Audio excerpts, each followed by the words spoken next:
On the day Mom and Dad divorced, two divorce agreements lay on the table. The first one stated that the child was to stay in the old house in the old town with Dad, Chuck Browning, who was addicted to gambling and riddled with debt. The second one stated that the child was to go to the coastal town with Mom, Marina Dillon, who had remarried a wealthy businessman. In my previous life, my younger sister, Tamara Browning, cried and begged to stay with Mom, so I silently packed my bags and went with Dad instead. Later on, Dad quit his gambling habits and received a large settlement for selling off his old house in a land expropriation project, and that was when he began pampering and showering me with affection. Meanwhile, Tamara suffered emotional abuse at her stepfather's home as she was forbidden from leaving the house at all. Eventually, she died of depression. Now that we were reborn, Tamara snatched the cigarette away from Dad's fingers and hugged him tightly. I feel sorry for Dad, Tiana. You can go ahead and enjoy your life with Mom. I'll let you take it. Dad was stunned momentarily. Then, he stroked Tamara's head with a look of relief. I said nothing and picked up the train ticket that would bring me to the coastal town. Tamara had no idea that Dad only managed to quit his gambling habits because I had worked myself to the bone paying off his debts while suffering from a brain tumor. Dad finally saw the error of his ways after I nearly gave up my life for him. And now that I was reborn, I no longer had to put up with the voices of the debt collectors hounding us anymore.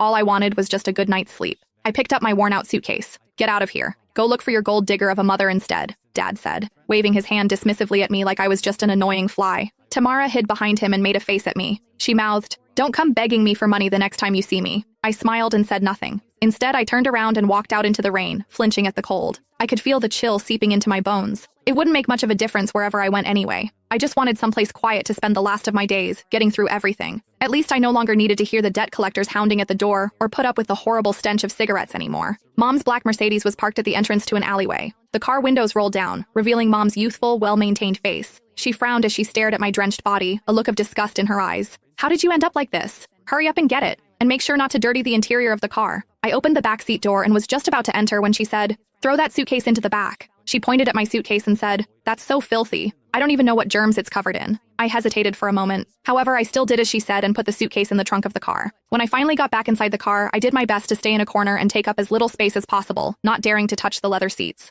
The air conditioning in the car had been turned on, but I still felt very cold. "Make sure you behave yourself when we reach that place, Tiana," Mom said, looking at me in the rearview mirror while driving. "Your new stepfather doesn't like noise. Stay in your room as much as possible and don't come out. Don't chew with your mouth open and don't drag your feet on the floor while walking. Also, don't you ever bring up your dad. He's nothing but bad luck." I looked at the fleeting raindrops outside the window and nodded. Got it. I felt a sudden sharp pain in my brain. My vision went black for a while, and I hurriedly held my head in my hand. "What's wrong?" Mom asked, sounding impatient. "Nothing. Just a little carsick." "You're so delicate," she said with a scoff. "Just like your dad." I closed my eyes and forcefully swallowed the metallic taste rising in my throat.